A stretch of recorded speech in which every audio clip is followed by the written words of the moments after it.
Salut à tous, j'espère que vous allez bien. On se retrouve aujourd'hui pour une nouvelle vidéo. Alors on va revenir sur toute l'actualité du Barça cette semaine. Il y a eu énormément de choses, le cas Messi, des possibles transferts, que ce soit des arrivées ou encore des départs.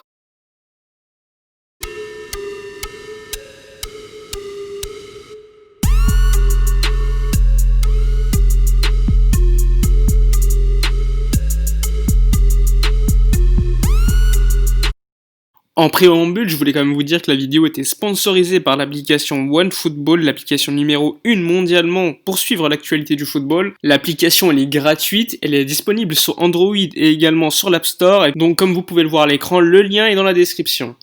Vous l'avez probablement vu, le Barça s'est enfin débarrassé d'Ivan Rakitic pour 1,5 million d'euros et 9 millions d'euros de bonus. Et ces bonus seraient remplis dans le cas où le FC Séville se qualifierait lors des 2 prochaines saisons en Ligue des Champions ou en Europa League. Et donc après 6 ans, Ivan Rakitic a quitté le FC Barcelone. Alors vous le savez très bien, mon avis sur Ivan Rakitic n'a jamais changé. C'est un joueur qui a énormément apporté lors de sa première saison et lors de la moitié de la seconde saison. Il arrivait quand même à être très performant et était complémentaire avec Daniel Alves et Lionel Messi. Malheureusement avec le départ de Daniel Alves, il était quand même laissé à l'abandon sur le côté droit. Et lui, comme c'est un joueur qui a largement régressé au niveau technique, tactique, on s'est vite rendu compte que Rakitic n'avait plus le niveau pour le Barça. Il y a déjà quand même pas mal de saisons. Et il a quand même fallu attendre cette année pour qu'Ivan Rakitic quitte enfin le FC Barcelone. Alors on se rappellera notamment de son but à Berlin, mais sinon, pas énormément de choses. Les autres rumeurs, elles concernent Luis Suarez qui est normalement sur le départ pour la Juventus de Turin. Donc il y a déjà un accord entre la Juve et le joueur uruguayen pour un salaire aux environs de 10-15 millions d'euros net par an. Et donc la Juventus de Turin attend juste que Luis Suarez se mette d'accord pour rompre son contrat avec le FC Barcelone, ce qui coûterait quand même pas mal d'argent pour le club. Et du coup, on peut remettre en question la politique du club de dire de manière publique qu'il fallait se débarrasser des joueurs. Quand tu dis ça de manière publique, évidemment, les autres clubs, ils sont pas idiots. Ils vont se dire, on va pas payer pour les récupérer, ils vont s'en débarrasser gratuitement. Du coup, les clubs ont juste à attendre la rupture de contrat pour venir offrir un bon salaire et les prendre gratuitement. Et ça sera normalement également le cas pour un autre joueur, Arturo Vidal, pour l'Inter de Milan. En tout cas, depuis quelques jours, c'est négocié fort du côté de l'agent d'Arturo Vidal qui est déjà d'accord avec l'Inter de Milan pour un salaire de 6 millions d'euros net par an. Ensuite, évidemment, il y a eu la saga Lionel Messi, c'est quand même assez compliqué à suivre, on va pas se mentir, toutes les heures il y a des nouvelles différentes. Pour résumer, pour aller assez rapidement, Lionel Messi veut aller à Manchester City, il y a son père qui est venu à Barcelone pour une réunion avec José María Bartomeu. Le club, lui, ne veut pas se débarrasser de Lionel Messi et se remet à sa clause libératoire de 700 millions d'euros. Les Messi, eux, considèrent qu'il n'y a pas de clause de 700 millions d'euros, qu'il est libre de partir dans n'importe quel club, dont Manchester City.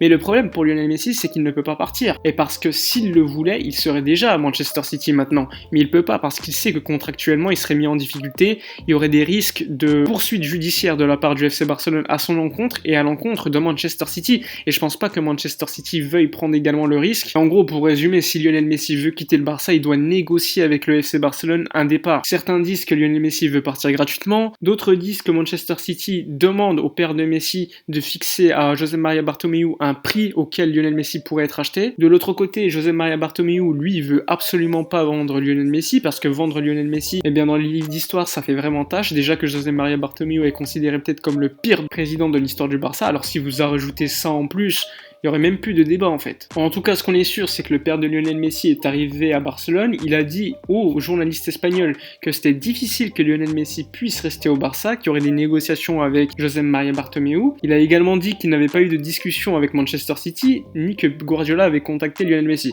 Alors soyons clairs, à mon avis, c'est des mensonges. Il veut pas prendre de risques au cas où le FC Barcelone poursuivra en justice Manchester City, parce que soyons clairs, c'est interdit de parler à un joueur qui est sous contrat sans l'accord du club, même si tous les clubs le font. Du coup, le cas Lionel Messi risque encore de durer quelques jours, voire peut-être quelques semaines, et évidemment, ça bloque tout le mercato du FC Barcelone. Parce qu'imaginez que Lionel Messi parte, ça va tout changer. Le club pourrait tenter évidemment de le remplacer, même si ça va être compliqué, puisque les clubs vont se dire que le Barça a énormément d'argent. D'un autre côté, il y a certains joueurs qui vont dire bah non, j'ai pas envie d'aller au Barça, il n'y a pas Lionel Messi, c'est vraiment pas attirant. Et évidemment, ce dossier est très important pour le Barça, parce qu'en plus de ça, imaginez les conséquences au niveau des sponsors pour un départ de Lionel Messi, même pour la Liga. Aujourd'hui, Lionel Messi, c'est plus qu'un joueur, c'est un joueur qui rapporte tellement d'argent, que ce soit au championnat espagnol, que ce soit au Barça, que ce soit même à la ville, pour le tourisme de la ville de Barcelone, qu'évidemment, c'est assez logique que l'affaire Lionel Messi fasse autant le tour du monde. C'est également le meilleur joueur du monde, voire de l'histoire. Donc t'as tous les médias, tous les pays du monde qui en parlent, surtout en Argentine qui eux sont encore en confinement,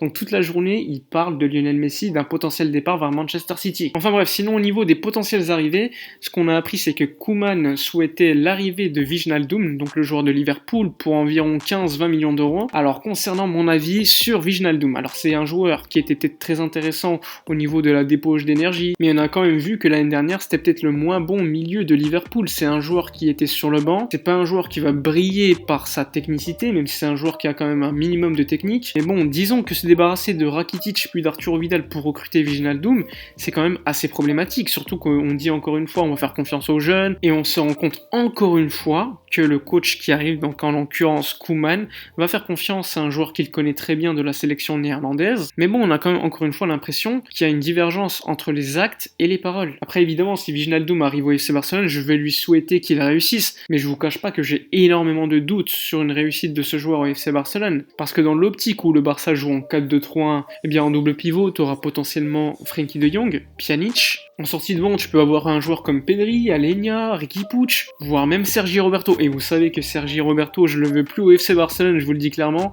mais je pense qu'il va rester. Donc pour moi, accumuler encore un joueur qui est déjà âgé, il a déjà 29-30 ans, donc imaginez que de 3 ans on veuille le revendre, ça va être plus compliqué que si c'était un jeune. Donc pour moi, ce serait encore une fois une erreur de recruter Wijnaldum. En tout cas, on a également appris la fin du prêt de Coutinho au Bayern, donc pas de surprise, Coutinho va revenir s'entraîner avec l'équipe première dès le 8 septembre, et d'ailleurs 4 jours après il y aura un match du FC Barcelone contre le Nastic de Tarragona, donc un match pour se préparer avant la reprise de Liga qui aura lieu le 27 septembre pour le club, et ça sera face à Villarreal au Camp Nou. Donc imaginez, dans moins d'un mois il y a la reprise de la Liga, on n'a toujours pas eu de vraie révolution. Il y aura peut-être le départ de certains joueurs, mais au niveau des recrues, il n'y en a pas eu. Bon, évidemment, à part celles dont on savait déjà, comme Trincao ou encore Pedri, mais globalement en disant que c'est pas des joueurs confirmés. Donc imaginez que Koeman aille vers Lionel Messi et essaie de le convaincre, bon, franchement, ça va être compliqué. D'ailleurs, on peut également se poser la question du potentiel numéro 9, puisque Luis Suarez va partir, qui recruter Lautaro Martinez, qui coûte encore une fois énormément d'argent, ou encore s'il faut recruter un autre joueur comme Gabriel Jesus, et encore, le recruter depuis Manchester City avec tout ce qui se passe aujourd'hui, à part s'il entrait dans un deal pour Lionel Messi, à mon avis ça serait impossible. Donc encore une fois, il y a énormément de non-certitudes sur ce qui va se passer dans les prochains jours, prochaines semaines. On sait que la planification sportive l'année dernière a été déficiente, donc aujourd'hui, pour cette saison, il y a un gros risque que ça se répète. On remarque également que tout ce qui entoure le FC Barcelone est assez problématique. Déjà, tous les journalistes ont des sources au club, qu'il y a une fuite de l'information qui est très facile.